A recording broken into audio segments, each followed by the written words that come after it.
Olá, boa tarde a todos. Hoje a monitoria do dia 26 de abril vai ser focada em 5 tópicos: intercrimes, consumação, tentativa, desistência voluntária e arrependimento eficaz, que são institutos que caminham juntos, e, por fim, arrependimento posterior. Mesmo sendo 5 tópicos, são 5 tópicos que dá para entender com bastante facilidade, dá para explicar com bastante rapidez, então a monitoria não vai se estender muito. Espero que seja boa para a compreensão de vocês.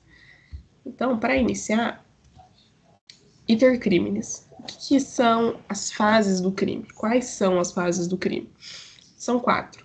Cogitação, que é a mera intenção de praticar o crime, quando o agente ainda está desenvolvendo no seu coração o desejo de praticar aquele delito, e, portanto, é impunível, porque o mero desejo, o mero pensamento de praticar um crime não pode ser punido, mesmo porque não se pode entrar na cabeça do agente. A segunda fase é a preparação, quando o agente efetivamente começa a reunir os elementos necessários à prática do crime. E aí, via de regra, a preparação vai ser impunível, salvo se ela constituir um crime autônomo. A exemplo do que eu coloquei no slide: roubar um carro para sequestrar alguém. O mero desejo de sequestrar alguém, a cogitação, é impunível. Agora, começar a reunir os elementos para efetivar esse sequestro pode ou não ser crime a depender da conduta. Comprar um carro legalmente, mesmo que com o desejo de sequestrar alguém, não é crime. Eu posso comprar o carro a hora que eu quiser e não importa o que eu desejo fazer com esse carro. A compra do carro, se for lícita, não é crime. Agora, roubar um carro, por exemplo, assaltar uma pessoa e roubar o carro dela para utilizar esse carro na execução do sequestro. Daí sim, porque a própria conduta de reunir os elementos para a prática do crime já é um crime autônomo. Então, a preparação pode vir a ser crime, a depender da ilicitude da conduta. A terceira fase é a chamada execução, quando efetivamente começa a conduta criminosa. Ela vai ser sempre punível, mesmo que a título de tentativa. Então, no caso do sequestro, por exemplo, a partir do momento que a pessoa é subtraída da sua vida normal, tem a sua liberdade restrita, cerceada de forma coercitiva, a pessoa é forçada por um agente a entrar num carro e ir com ele para um destino desconhecido, a partir do momento que esse sequestro se inicia, tem-se o início de execução, independentemente de quanto tempo ele vai durar. Quando a conduta criminosa começa a ser praticada, eu já adentrei a terceira fase, que é a fase de execução, e por isso ela vai ser sempre punível. Aí vai depender se o crime vai se consumar ou se não. Se o crime não se consumar, a execução vai ser punida a título de tentativa, assunto que daqui a pouco eu vou abordar melhor. E por fim, a consumação, quando o delito produz completamente o resultado que dele se espera, restando presentes todos os elementos da sua definição legal. No sequestro, subtrair alguém de forma coercitiva da sua liberdade.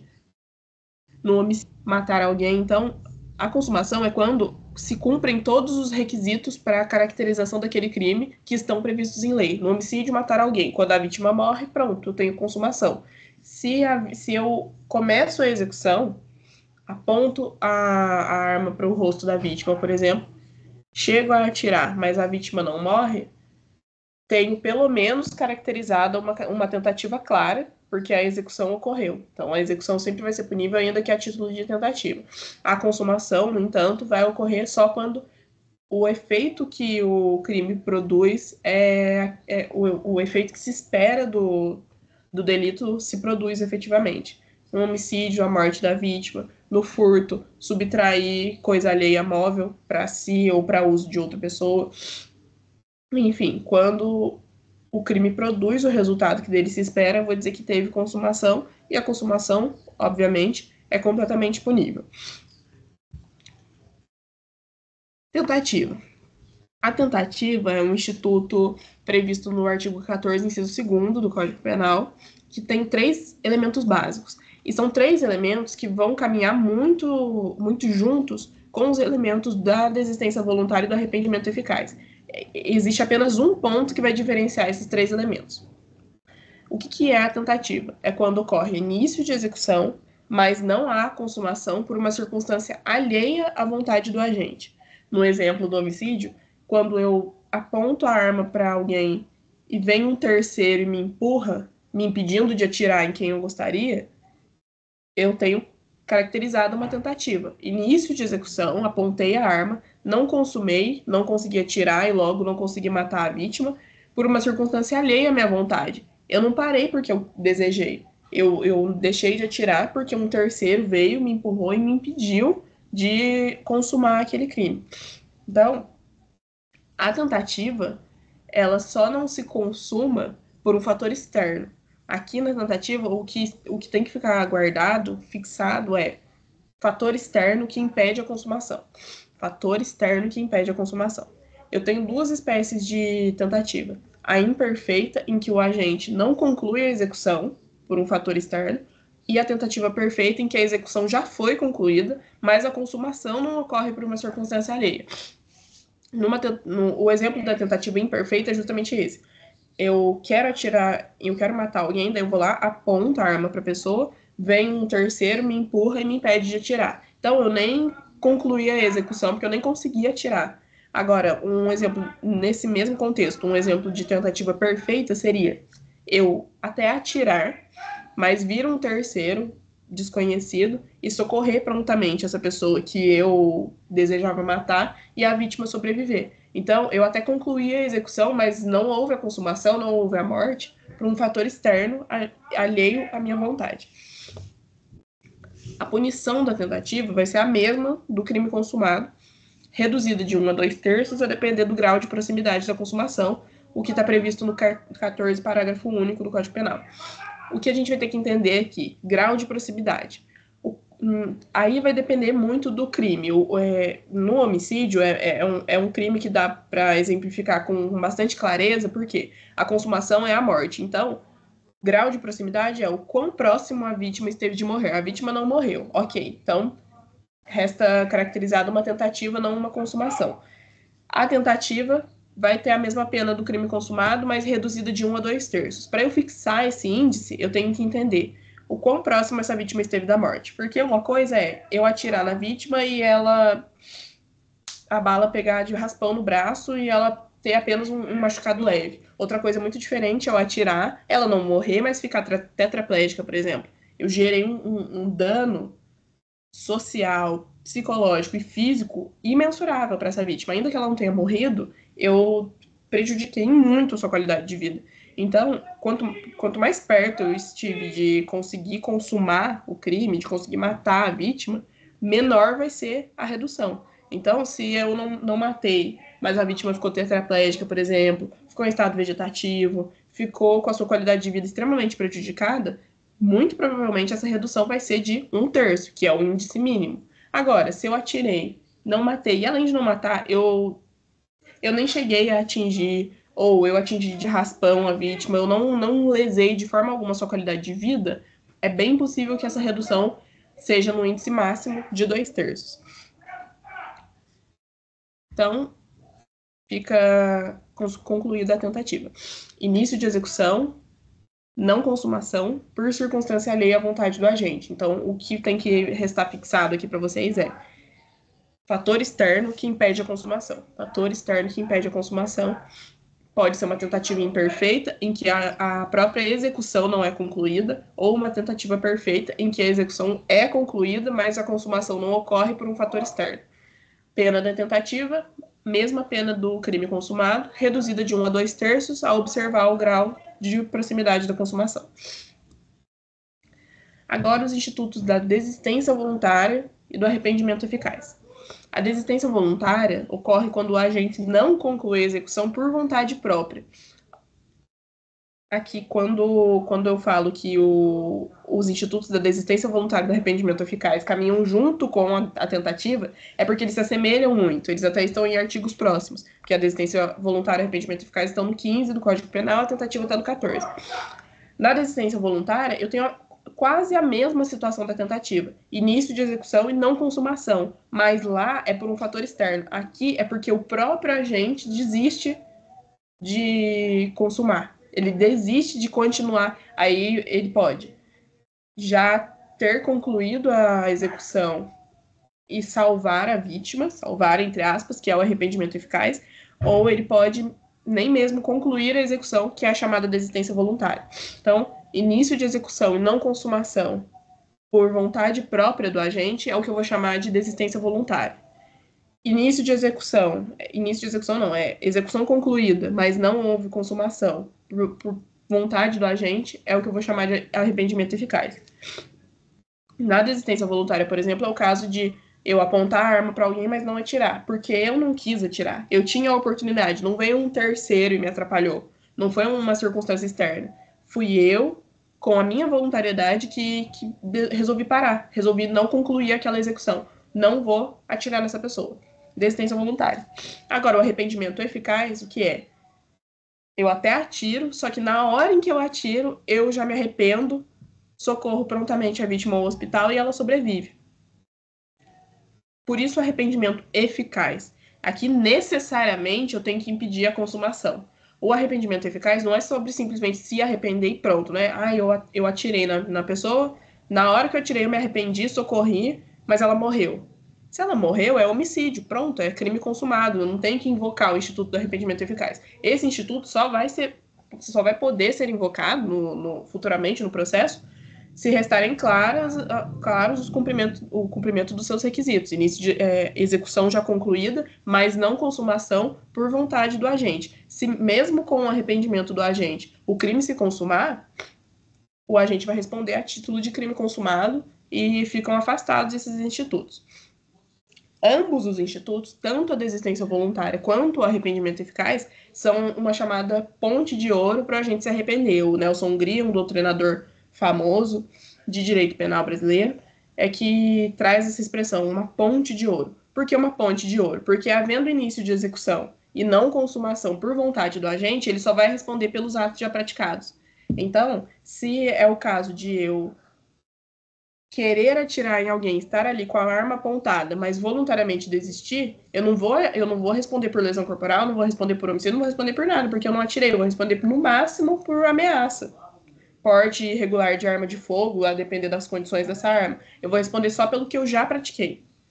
No arrependimento eficaz, mesma coisa. Se eu até atirei na pessoa, mas na hora me arrependi, socorri e a pessoa sobreviveu, eu vou responder por lesão corporal, não por tentativa de homicídio. E a pena da lesão corporal é menor do que a pena da tentativa de homicídio. Então aqui é uma ponte de ouro, por quê? Porque o agente, mesmo já tendo executado até o crime, se ele não se consumar por voluntariedade do agente, o agente tem a oportunidade de responder apenas pelo que praticou e não pela tentativa. O que pode facilitar, não facilitar, mas favorecer em muito a sua situação, especialmente no que se refere à pena que será fixada.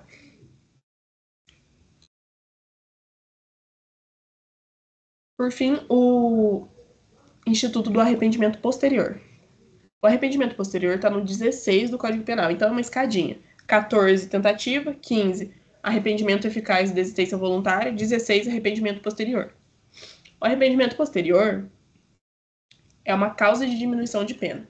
Causa de diminuição de pena ainda será abordada com a Luzia, pela Luzia com vocês. Terceira fase de aplicação de pena, em que eu vou analisar as causas de aumento e diminuição. O arrependimento posterior, quando caracterizado e invocado no processo, pode reduzir essa pena de 1 a 2/3. Quais são os requisitos para a aplicação desse instituto? O crime não pode ter sido cometido com violência ou grave ameaça, tem que haver a reparação do dano ou restituição da coisa, e aqui cabe uma diferenciação. Reparar o dano é pagar de forma monetária, a compensação monetária pelo dano. Tipo, eu bato no carro de uma pessoa e ela entra com uma ação para reparação do dano material. Reparação do dano material é o quê? Eu pagar o dano que eu causei no patrimônio dela. Restituir a coisa é devolver. Num exemplo assim, seria eu dar um carro novo para a pessoa, por exemplo. Então, restituir a coisa é restituir o objeto material. E reparar o dano é compensar o lesado de forma pecuniária. Por ato voluntário do agente, ou seja, essa reparação do dano ou a restituição da coisa tem que ser por livre e espontânea vontade do agente, não pode ser de forma coercitiva. E até o recebimento da denúncia ou da queixa, ou seja, até antes do início do processo. Denúncia, a peça inicial da ação penal pública, queixa, peça inicial da ação penal privada.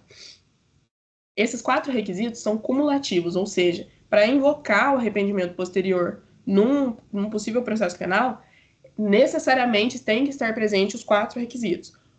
O crime não pode ter violência ou grave ameaça, tem que haver a reparação do dano ou restituição da coisa antes do recebimento da denúncia ou da queixa e por ato voluntário do agente. Quaisquer dos requisitos que estejam ausentes fazem cair por terra a possibilidade de invocar esse instituto.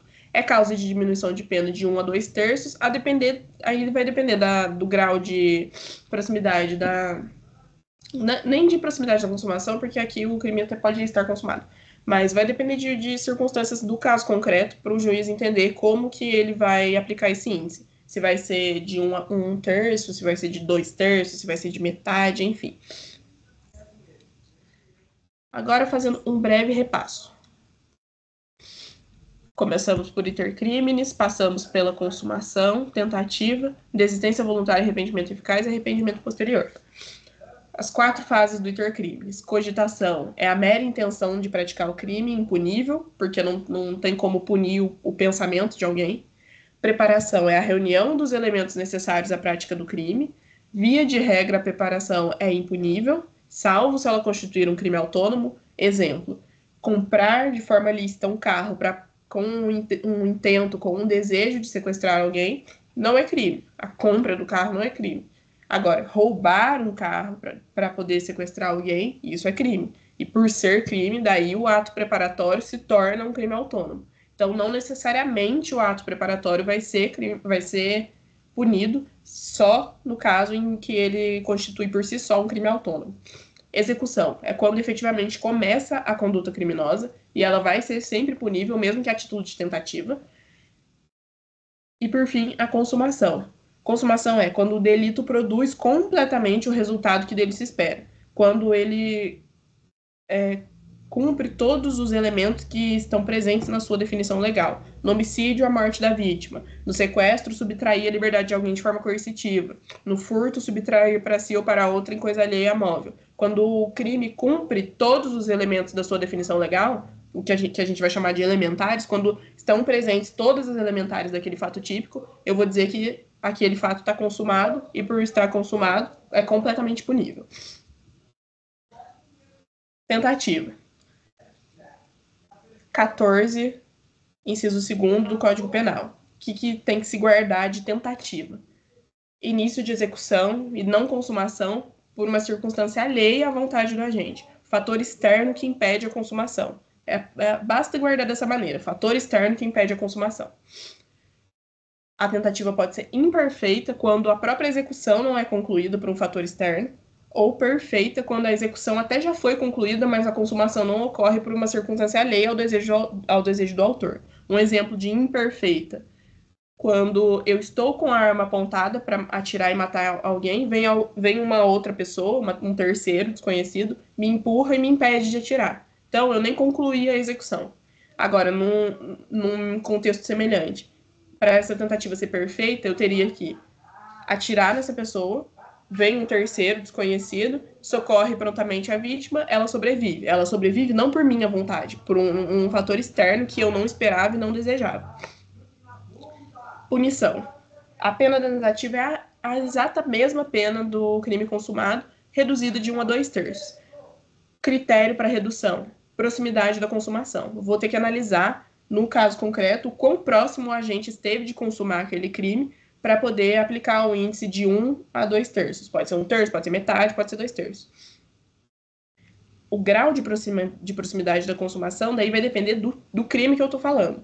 No homicídio, consumação é a morte da vítima. Então, o quão próximo o agente esteve de conseguir matar aquela vítima. Mas eu posso aplicar esse instituto para todos os crimes. Então, o quão próximo se esteve de conseguir furtar, o quão próximo se esteve de conseguir roubar, o quão próximo se esteve de conseguir concluir a lesão corporal. Então, eu tenho que observar o quão próximo a gente esteve de concluir o crime, de fazerem estar presentes todas as elementares daquele fato típico no caso concreto. A punição, 14, parágrafo único do Código Penal. Caminhando junto com a tentativa, eu tenho os institutos da desistência voluntária e do arrependimento eficaz, que estão no artigo subsequente, 15. A desistência voluntária é quando não ocorre a execução, não conclui-se a execução por vontade própria do agente. Por exemplo, o agente aponta a arma para alguém, mas não atira, porque ele não quer, ele não foi impedido por um terceiro. Ele, no íntimo do coração dele, resolveu não atirar e não atirou. Pronto, desistência voluntária. Agora, no arrependimento eficaz, a execução ela já foi concluída. O agente até já atirou, mas ele se arrepende na hora, socorre a vítima e ela sobrevive. E é necessário que esse arrependimento seja eficaz. Por isso o nome, arrependimento eficaz. Por quê? Se o agente se arrepender, mas mesmo assim não conseguir evitar a consumação, ele vai responder a título de crime consumado e de forma corretíssima, porque o mero arrependimento não se justifica por si só para fazer o agente responder por um crime menor. Então, o simples fato de eu ter atirado em alguém e me arrependido não faz com que o meu crime deixe e essa pessoa morreu. Eu atirei em alguém e essa pessoa morreu. O simples fato de eu me arrepender não faz eu ter que deixar de responder por homicídio para responder só por lesão corporal. A vítima morreu, independentemente do meu arrependimento. Então, o arrependimento eficaz só vai ser invocado e aplicado quando ele efetivamente tiver impedido a consumação. Como o Nelson Hungria, doutrinador famosíssimo do direito penal, diz, ambos os institutos são uma ponte de ouro para a gente se arrepender. Ambos são possibilidades que o agente tem de pausar a execução e, a partir disso, responder apenas pelos atos já praticados. Mas na desistência voluntária, tem que ser voluntária, tem que ser por vontade própria, em ambos tem que ser por vontade própria, e no arrependimento eficaz, o arrependimento ele necessariamente tem que servir para evitar a consumação. E, por fim, o Instituto do Arrependimento Posterior, que é causa de diminuição de 1 a 2/3 da pena, e tem 4 requisitos cumulativos para sua aplicação. O crime não pode ter sido cometido com violência ou grave ameaça. Se é crime de roubo, por exemplo, que necessariamente implica violência ou grave ameaça para subtrair uma coisa de outra pessoa, já não posso. Roubo é um crime que eu já não posso, por exemplo. Homicídio. Homicídio tem necessariamente violência ou grave ameaça. Lesão corporal tem necessariamente violência ou grave ameaça. Eu não posso, pelo menos a lesão corporal dolosa, eu não posso invocar de maneira alguma esse crime num contexto em que eu sei que o crime, já na sua elementar, tem violência ou grave ameaça. Não dá. Mas pensando num exemplo de um crime de furto, por exemplo, porque o roubo, ele necessariamente tem violência ou grave ameaça, mas o furto não. O furto é apenas subtrair para si ou para outro em coisa alheia móvel. Muitas vezes o furto até é cometido na surdina, às escusas. A vítima, muitas vezes, até nem percebe, então não tem violência ou grave ameaça. Não tem violência ou grave ameaça, vou partir para os demais. Houve a reparação do dano e a restituição da coisa? Tem que haver, tem que haver. Reparação do dano é a compensação financeira, pecuniária. Compensar em dinheiro aquilo que foi lesado. E restituição da coisa é efetivamente devolver aquilo que foi subtraído, aquilo que foi quebrado, que foi estragado pelo agente. Então, não tem violência ou grave ameaça. Houve a reparação do dano ou restituição da coisa. Quando? Até o recebimento da denúncia ou da queixa. Não é a qualquer momento que vai ocorrer essa reparação ou essa restituição. Para invocar o arrependimento posterior, tem que necessariamente haver a reparação ou a restituição da coisa antes do início do processo penal. E mais do que isso, antes do início do processo penal, tem que haver a reparação do dano ou a restituição da coisa por ato voluntário do agente. O agente tem que querer, por vontade própria, não ser coagido, não ser de uma forma coercitiva essa reparação do dano ou restituição da coisa. Tem que ser por voluntariedade do agente, até para que valha esse arrependimento. Porque o arrependimento, a noção que se tem, saindo um pouco do direito penal, o arrependimento, num sentido moral, ético, quando a gente pensa em se arrepender, o arrependimento é voluntário. Ninguém pode me forçar a me arrepender de alguma coisa. Então, para a aplicação disso num processo penal é exatamente a mesma coisa. Se o agente não se arrepende de forma voluntária, então ele não está arrependido. Ele está sendo coagido, ele está sendo forçado, ele está sendo até, talvez, seduzido para melhorar a própria situação, mas isso não é espontâneo. Quando eu digo espontâneo, também não significa que tem que nascer no coração da gente, mas assim, o agente ele não pode ser forçado a reparar o dano ou a restituir a coisa até o início do processo. Tem que ser por vontade dele. Ele pode até ser aconselhado. Um advogado aconselha, um parente, enfim, explica para ele como funciona esse instituto e mostra para ele que seria interessante ele se arrepender de forma posterior para poder invocar esse instituto. Mas é um aconselhamento, não uma coerção. Tem que ser de forma voluntária. Se ele quiser, ele repara o dano e restitui a coisa até o início do processo para poder invocar esse instituto. Nunca de forma obrigada, de forma obrigatória.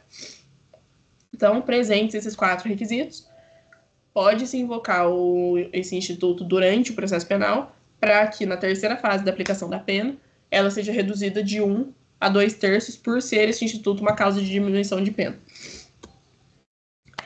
Novamente, as referências que eu utilizo na monitoria é o Direito Penal Esquematizado, do André Stefan, em conjunto com o Vitor Eduardo Rios Gonçalves, e a doutrina que eu pessoalmente utilizo para estudar, que é o curso de Direito Penal parte geral. No caso de vocês, é a parte geral por vocês estarem estudando a parte geral. Eu, atualmente, utilizo o curso de Direito Penal parte especial, porque agora eu estou vendo os crimes em espécie.